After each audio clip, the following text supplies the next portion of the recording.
When she told me my father was kidnapped, I was like, wow, oh, sorry. Like, in my mind, I'm like, they will release it when they find out that no money. I thought the only kidnap they do is only ransom kidnap until they click. Hey, they have ritual kidnap. Oh.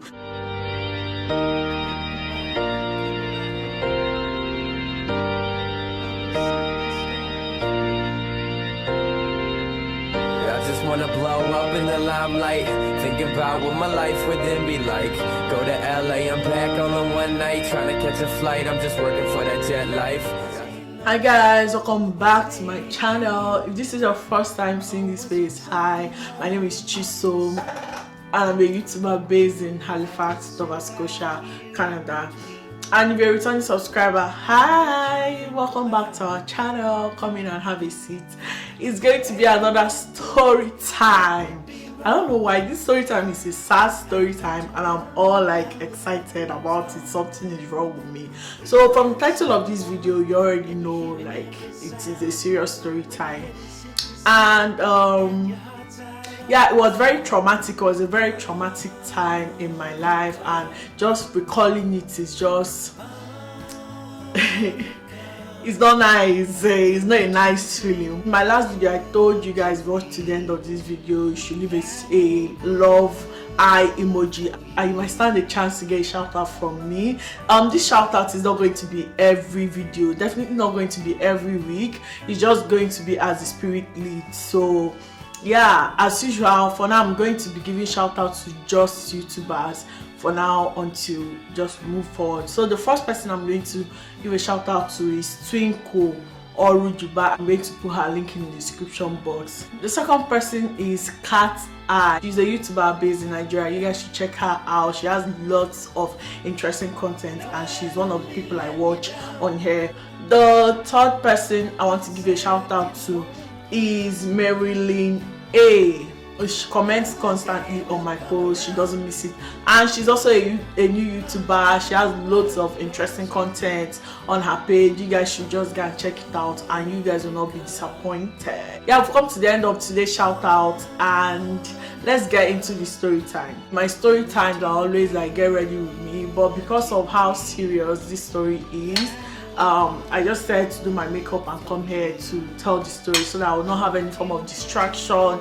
And also I have my food here with me just to calm me down, because food calms me down whenever I'm getting upset. So I'll be eating and talking to you guys. It happened when I just finished writing my bar finals. I was still waiting for my thing to come out, my results to come out, and I was in Abuja in my friend's house. Then I was not home. And also it was during that time that I was supposed to get married towards the end of the year. So everything was already in preparation, in motion. I'd already done my introduction, fixed dates. In fact, we were talking to the wedding planner. If we got so many, we've taken our pre-wedding pictures, everything. Do you understand? So like it was a critical period. But I didn't know that them was looking at me like, you have plans, you better calm down just in case you have plans, because I have plans for you, just in case you have plans. Hey.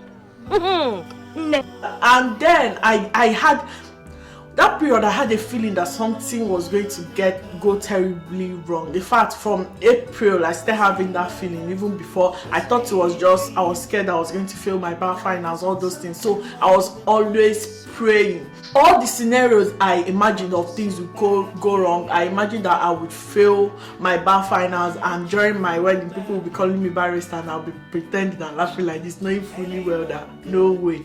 Or this person will decide that he's not going to marry me.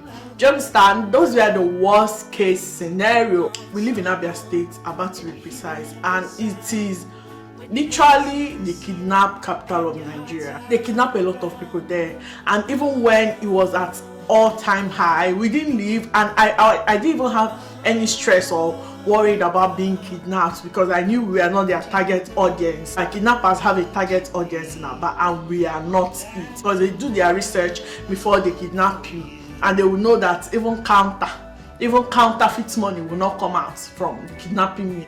I've never ever in my life ever imagined that this kind of thing would ever happen to us or my family, and I don't even wish this kind of thing on my worst enemy. Wait, I don't have a worst enemy, so I cannot really tell.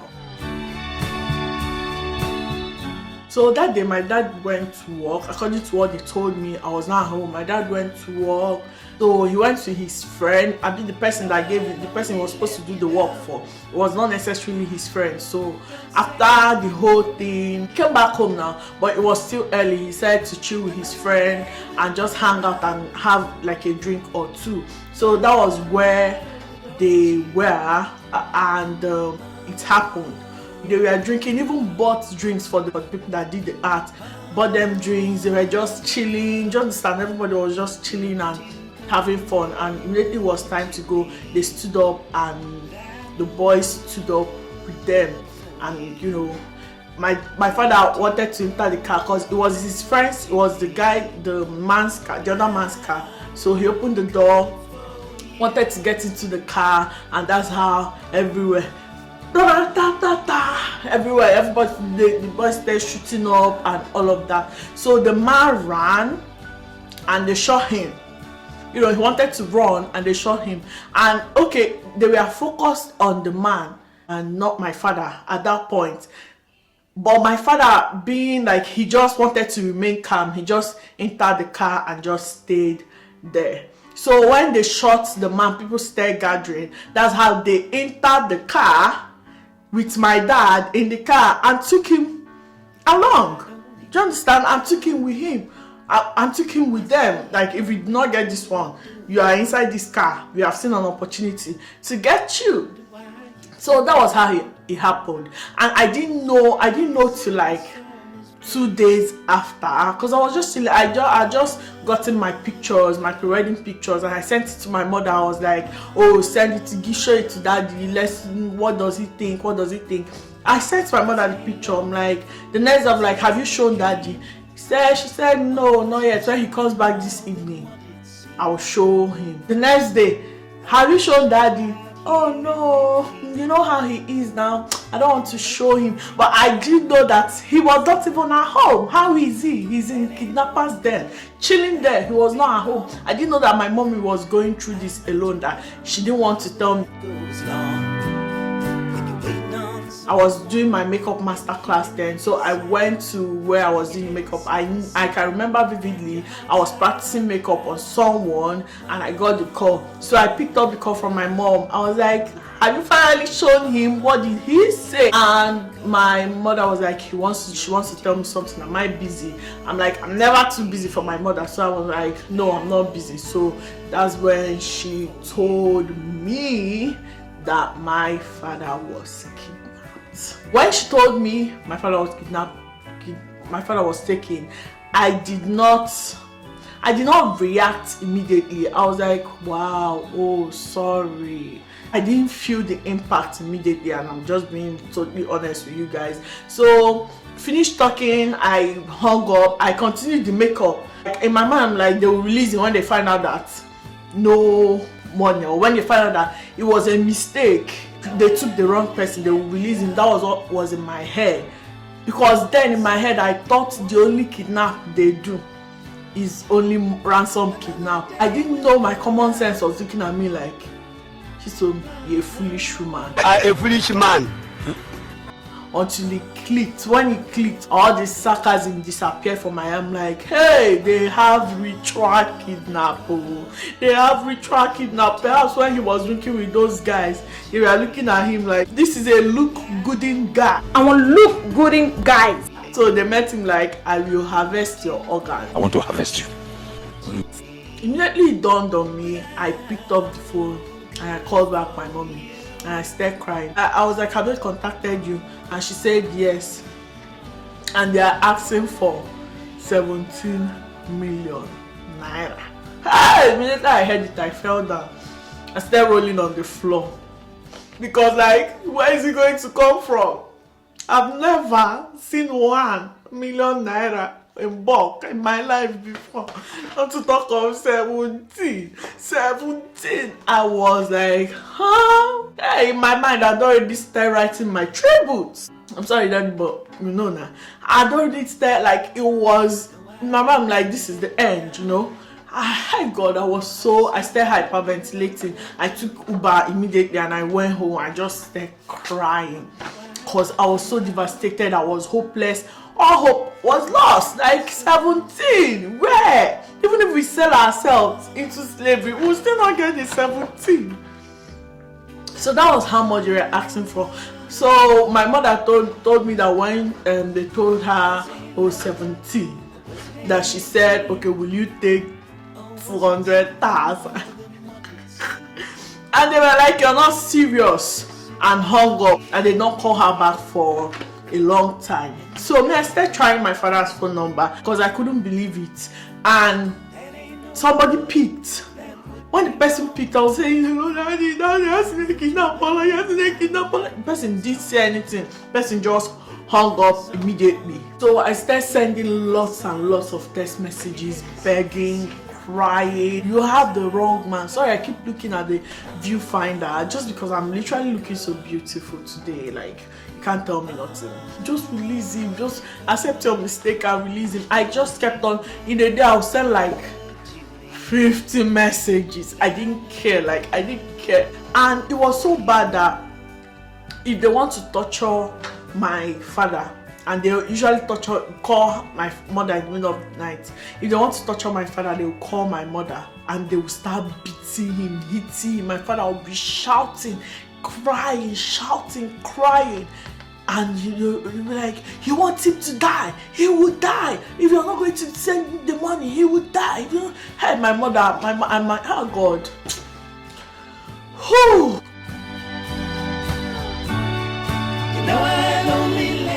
Oh, like we literally had no option. We are so hopeless because where are we going to get the money from? Who are going to give us that kind of money? And even say let's be borrowing one by one, 17 people who will literally expire on this earth before we'll be able to pay off the debt. That was how hopeless we were. So every day, this happened over a period of like 2 weeks. I can't remember, like every single day they just kept on calling. When we started getting hope was that every day they called, they will reduce the amount from 17 million. They went down to 10 million. Johnson, we started getting a little bit of hope that their God is softening their mind or whatever. So one day I picked up the phone, was like, hello kidnappers, just please really, we don't have money. So the person now sent to call my mother. I was like, all those houses I saw on his phone, he has all those houses in his phone. My mother was like, he's a roofing contractor. This is like when he finished roofing, he will snap the house and so that he will post it and get more customers. That's why he has all those houses. There's no money.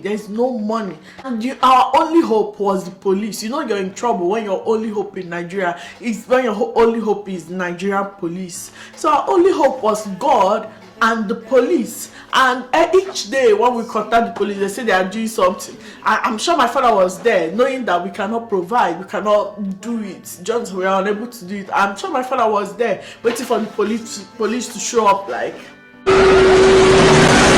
because that was literally a physical person, the physical thing that can save him. And it was not working. Police was asking for a ridiculous amount of money. Like, even when I talked to my friend outside the country, he was like, why don't you tell the cops? Shut up, this is Nigeria, not America. Who cares? This is Nigeria, not America. Enter inside. So each day they just kept on reducing. At some point they just stayed at 5 million naira. They said they are not going to hold, they're not going to change it, they're not going to reduce it. I continue sending them message, begging them not to kill my father, begging them to release my father, that they had the wrong person and all of that. Then they started calling me in the middle of the night whenever they want to torture my father. So I was having the experience firsthand, and it was literally like so freaking traumatizing. Whenever they call and they are torturing him, my father will be shouting and be telling my mother, I've not eaten since I got here. My mother was like, take it as fasting. Do you think me that I'm here that I've eaten? You know, we are running around trying to even make up try to make up the 200,000 naira that we even price them the first place. If God can ever in this world change their mind to get that to that amount of money, like we were running around trying to make up that amount of money, that's how not, you know, that's how rich we were. Of course, I stopped thinking about bar final. I stopped thinking about my bar finals result. I stopped thinking about any wedding plans. I just did not care anymore. My major priority was just so my father will come back safe and sound, because how can you be having a wedding when your father is being held hostage at one place? You don't even know whether he's alive or not. Thank God they were constantly communicating with us. Do you understand? Even though it was touchable, but still we are hearing our father's voice. I literally couldn't do any other thing. All I did was sleep, wake up, pray, sleep, wake up, pray. I was barely even eating. I was not eating at all. There was no time for food. Like these people terrorize our life. I think when they gave birth to, when they asked them what do you want to be when you grow up, they said they wanted to be a terrorist. I would like to be a terrorist. Because like that was basically what they did. That was what happened. My mother was alone because I wanted to come back home just to stay with my mother. My mother was like, no, it's very dangerous, just stay where you are. My mother was alone. The people in the community where we live would literally cook for her and bring her food. They were with her 24/7, praying for her. Do you understand? Doing everything they can. We are running around trying to raise money. We are running around just trying to raise money for, do you understand? Just seeing how much we can raise. I even contacted some police people that I knew, but they were just saying rubbish. Like, to be honest, let me just keep quiet because I don't want to bash anybody. But they were all saying rubbish. They didn't say anything that was reasonable. Like, all our hope at this point was God. And I didn't even tell, like, the only person I told was my fiance, and I told him not to tell anybody, not to tell any of his family members, because we literally just finished doing introduction and this mess is happening. We didn't want to involve any outsider because like my mother just felt it was there was no way anybody can give us that amount of money and we'll be ever be free in our life. We just experienced modern day slave trade just because of how big of a money it was. So we are just taking it one day at a time. Every day I would pray and all of that. So one day they called my mother. They told my mother, how much do you have? My mother still said 200,000 naira. The person said, you're not serious. Do you understand? I said that by the end of today, if you don't bring 1 million naira, whatever will happen will happen. And my mother called me. We were like, how are we going to raise 1 million naira that day without involving? Do you understand? How are we going to raise that amount of money? But just like my mother was running around, the church people gave some. Do you understand? Because like church people gave the little they could and all of that, but it was still not even up to the 200,000. It was not up to the 200,000. I kept on praying and praying. I'm like, and then I just started reading about kidnapping in Nigeria. How even after you finish paying, they will kill the person. Not to talk of like when you not even pay. It was trauma. So that night they called my mother. I was like, are you with the money? Are you ready to pay? And my mother was like, I'm not with any money, please. They were also torturing my father while they were saying that thing. I'm not with any money, please. Just release my husband, I'm begging. The man has said, well, get ready to say goodbye to your husband. My mother was like, God forbid, it's you that will say goodbye to your husband. God forbid, it's you that will say goodbye to your husband. That's how they hung up. All through that night we did not sleep. We were ready to hear the worst. Do you understand? We are ready to hear the worst because we didn't have, like when I tell you we didn't have, and we are not in the circle of people that had. And my mother was literally trying her best, and all through that night we did not sleep. They didn't call at all. We were so scared. This one they didn't call. What will happen? So I started praying and praying. I'm like, devil, devil, you're a devil. Like when everything is about to, you know, pull together for me, you just stepped in to spoil it. Like I was crying, I was praying. At some point, I don't know what happened, I stopped praying, I started singing and praising God. I started thinking back on how many times or what we've been through as a family. Do you understand? How many near-death experience and traumatic experience we've been through in my family, and God has always stepped in the last minute, the final hour, to deliver us, or to even, you know, God was always stepping in for us. So I started thinking about, there is nothing we've gone through that God has not stepped in to, you know, deliver us, or God has not stepped in to save us. That was what, I don't know what caused me to remember all those things. I started remembering them, started gaining more confidence, and my faith started growing at that moment. So when my faith increased, I stopped praying. At that moment, I started singing. I had this assurance that it was going to end. I had this assurance that God had already done. God was going to swoop in and save us till in the night. So they didn't call for one whole day. Till in the middle of the night, they called my mother. Then I asked my mother again, how much do you have? My mother said she has 200,000. Then I told her where she would drop the money. My mother was like, are you sure they've not done something bad to my father? Now they want to take whatever it is they wanted to take. My mother was like, I want to hear his voice. So then I hit him, and when I heard my father shout, Chinekeme. So my mother said, say less. So took the money she had, the cash she had, but they said she should bring cash. And they told her she should come alone. If they hear any wah that they are, you know. So my mother went there alone, where they told, in the middle of the night, just with Keke, in the middle of the night, only her.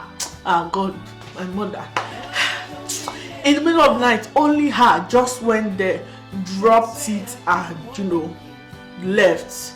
So when my mother called me and told me, I didn't stop singing. I said I was not going to, even if it's for 3 years, I'm not going to stop singing until something happened. So I didn't stop singing. But my mother called me and told me, oh, they said she should bring any amount of money she has. I was like, immediately the thought also came to mind. I was like, did you hear his voice? She said, yes, I heard his voice. That's how I kept on singing, cause like anything can go wrong at that point. Do you understand? They might even decide to take my mother along, like you people think we are joking here. It might even be a trap to take my mother too. So I was singing and crying. I was so scared. I was on the edge because that was a critical moment. Anything can go wrong at that moment. So I was just singing and praying to God and begging God.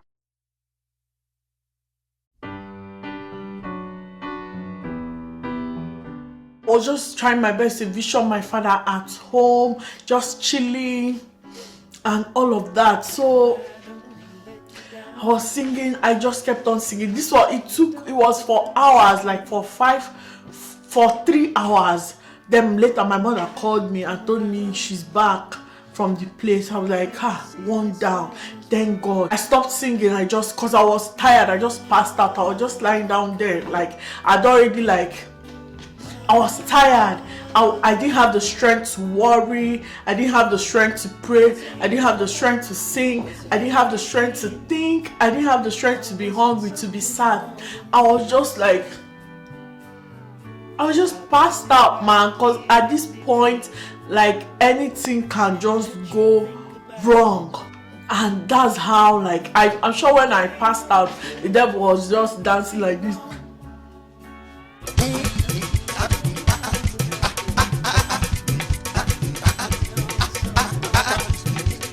His kingdom, thinking he had what? So as I passed out, I called I started talking to him. Do you understand? Just trying to make myself feel better and all of that. But it was a lot, man. So next thing, my mother called me. I was so scared. Like, I was like, Jesus, what's happening now? Immediately I peeked. My mother was like, do you want to hear your father's voice? I'm like, yes. And my mother was like, and my mother now talked to me. Oh God, I was so happy. I was so happy to hear his voice. He sent me a picture of like the injuries he sustained and all the juicy things. This was the devil's big plan to stop this particular incident. If it had gone left, it could have stopped and ended a lot of things for me, but it did not. In fact, the devil, you have failed. Fail, failure, faileth. They have failed! Fail, failure, failest. You failed woefully in this situation. To be honest, it was God that did it, because thinking back at it, like what are the odds that this people from 17 million and jump down to 200,000, like that amount of money my mother said she had, that was the amount of money they collected. And it was just like a huge miracle to me. It was a huge miracle, and I'm just like literally thank God that my father came out unhurt, even though she had knots on his face, but it was just a flesh. It was just he healed, and he went back to being a fine boy, you know. So everything is good. The experience is behind us, although I didn't know that I had all these emotions. Like just talking about it, I didn't know that I had all these emotions, because it was literally so traumatizing, like I said. So you guys be careful. Don't hang out if it's not necessary. Just be careful of your surrounding. Look around and all of that. Look around when you're walking on the road. When you want to open your car to enter, look around. When you want to leave a place, look around. Make sure nobody is following you, or make sure there are no suspicious movements, you know. And just try to protect yourself, especially if you're in Nigeria, because the government will not do that for you. I've come to the end of my story time. Please give it a thumbs up, and don't forget to subscribe. Don't forget to subscribe. We are still on our way to 10,000, and y'all better hurry up, subscribe, and tell me if you want more story time. I think this will be the last, no, not the last story time. Just tell me if you want more story time, and I will give it to you. I'll give it to you. If you watch to the end of this video, give it a, you know, this emoji, this click emoji. Oh, my hand is oily. This click emoji, drop it there, and you might get a shout out from me the next video, in the next Tuesday video. Thank you very much, and I love you guys. Bye.